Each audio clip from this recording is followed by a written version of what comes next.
দ্বাদশ শ্ৰেণীৰ ছাত্ৰ ছাত্ৰীসকলক পুনৰ শুভেচ্ছা জনাই আজি আমি অসমীয়া পাঠ্যপুথিত থকা মগনীয়া নামৰ যিটো কবিতা সেই কবিতাটোৰ বিষয়ে কিছু কথা আলোচনা কৰিব বিচাৰিছোঁ।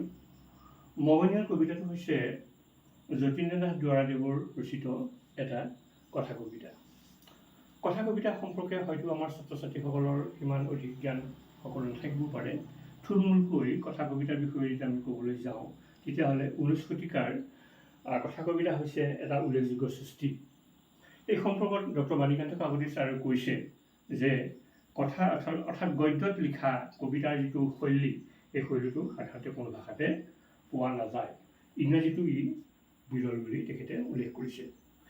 এতিয়া আমাৰ অসমীয়া সাহিত্যত যতীন্দ্ৰনাথ দুৱৰাদেৱে কথা কবিতা ৰচনা কৰিছিল আৰু তেখেতৰ যিখন কবিতা সংকলন আছিল সেই কবিতা সংকলনখনৰ নামো আছিল কথা কবিতা।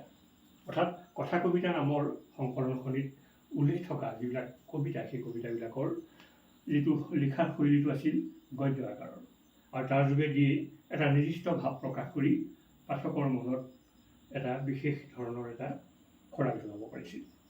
এতিয়া আমাৰ পাঠ্যপুথিত যিটো মগনীয়া নামৰ কথা কবিতা আছে, এই কবিতাটো যতীন্দ্ৰনাথ দুৱৰাদেৱে ৰুছ সাহিত্যিক আইভান তুৰ্গেনিভৰ দ্য বেগাৰ নামৰ যিটো কবিতা আছিল সেই কবিতাটোৰ পৰা কবিতাটোৰ সহায় লৈ বা সেই কবিতাটোৰ সৈতে সাদৃশ্য থকা এই মগনীয়া নামৰ কবিতাটো তেখেতে ৰচনা কৰিছে। গতিকে কবিতাটোৰ যিখিনি মূল ভাৱ আছিলে বা যিখিনি মূল পাঠ সেই কথাখিনি আমি ইয়াত উল্লেখ কৰিব বিচাৰিছোঁ যে কবিয়ে কৈছে যে মই বাটেদি গৈ আছিলোঁ, এটা বুঢ়া বেমাৰী হাড়ছাল ওলোৱা মগনীয়া মানুহে তেখেতে দেখা পালে আৰু তেওঁ আহি কাষত আহি ৰ'ল।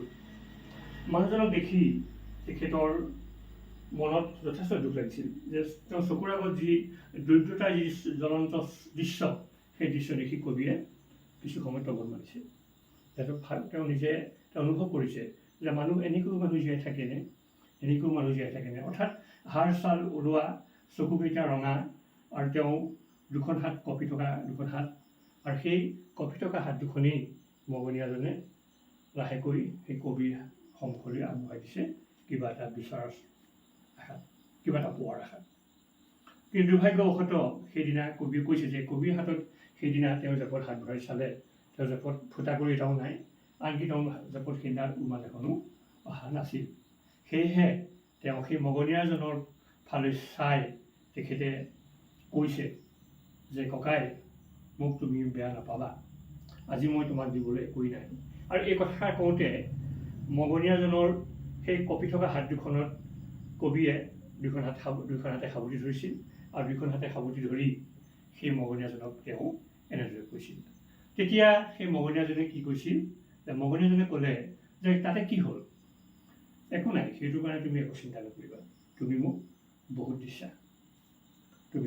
দিছা আৰু তোমাক এইখিনি দিয়াৰ কাৰণে তোমাক মই ধন্যবাদ। ইয়াৰ যোগেদি আমি কি গম পাইছোঁ যে কবিতাটোত এটা নিৰ্দিষ্ট বিষয় লৈ ইয়াৰ কবিতাটোত ৰচনা হৈছে, আৰু সেইটো হৈছে কি, আন্তৰিকতা। এজন মানুহে তেওঁ অন্য এজন মানুহৰ প্ৰতি যি আন্তৰিকতা, সেই আন্তৰিকতা প্ৰকাশ কৰিবৰ কাৰণে তাক ধন টকা পইচাই নহয়, তেওঁ আত্মিক যিটো সম্পৰ্ক, সেই আত্মিক সম্পৰ্কটো তেওঁ এনেধৰণে তেওঁ প্ৰকাশ কৰিব পাৰে, যাৰ যোগেদি আমি ধন টকা পইচা দি কাৰোবাক সহায় কৰিব নোৱাৰিলেও আমি নিজৰ আন্তৰিকতাৰ যোগেদি আমি এজনে আনজনক আমি মন জয় কৰিব পাৰোঁ আৰু আমি তেওঁক সন্তুষ্ট কৰিব পাৰোঁ। সেয়েহে মগনীয়াজনে সেই কবিৰ হাত দুখন যেতিয়া আগবঢ়াই দিলে, হাত দুখন সাৱটি ধৰোঁতে তেতিয়া মগনীয়াজনে তেনেকৈ কৈছে যে তুমি মোক বহুত দিছা বুলি কবিক তেওঁ প্ৰশংসা কৰিছিল। গতিকে এনেধৰণেৰে কথা কবিতাবিলাকৰ এটা বিশেষ এটা বিষয়ৰ ওপৰত ই বহি থাকে আৰু সেই বিষয়টোৰ ওপৰতেই কি হয়, কথা কবিতাবিলাকৰ যি কবিত্বময় যিটো লেখা ভংগী, সেই লেখা ভংগীটো ইয়াত প্ৰকাশ কৰিব পৰা যায় আৰু কবিতাবিলাকৰ এটা চিত্ৰধৰ্মিতাও ইয়াত প্ৰকাশ পায়। গতিকে সেই মগনীয়াজনৰ যিটো শাৰীৰিক অৱয়ব বা শাৰীৰিক যিটো অৱস্থা, সেইটোক লৈ যেতিয়া কবিৰ মনত এটা দুখৰ ভাৱ, এটা সমভাগী হোৱাৰ এটা ভাৱ যেতিয়া তেওঁৰ মনত প্ৰকাশ পালে, সেই প্ৰকাশ পোৱাৰ পাছত তেওঁৰ মনত আন্তৰিকতা আহিলে আৰু তেওঁ কিবা এটা দিব বিচাৰিছিল যদিও কিন্তু সেইদিনা দুৰ্ভাগ্যবশতঃ কবিৰ হাতত একো নথকাৰ কাৰণে তেওঁ হাত দুখন সাৱটি ধৰি তেওঁ এনেদৰে কৈছিল। গতিকে ইয়াৰ যোগেদি ছাত্ৰ ছাত্ৰীসকল আমি এটা কথাই বুজি পালোঁ যে মানুহক আমি ধন টকা পইচা দিব নোৱাৰিলেও আমি আমাৰ মনৰ আন্তৰিকতাৰে আমি তেওঁৰ লগত যদি সহমৰ্মিতা প্ৰকাশ কৰিব পাৰোঁ তেতিয়াও সেই মানুহজন আমি সন্তুষ্ট কৰিব পাৰোঁ বা তেখেতে সন্তুষ্টি লাভ কৰিব পাৰে।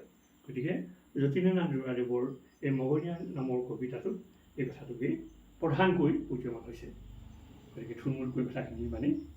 সকলোকে পুনৰ ধন্যবাদ জনাইছোঁ।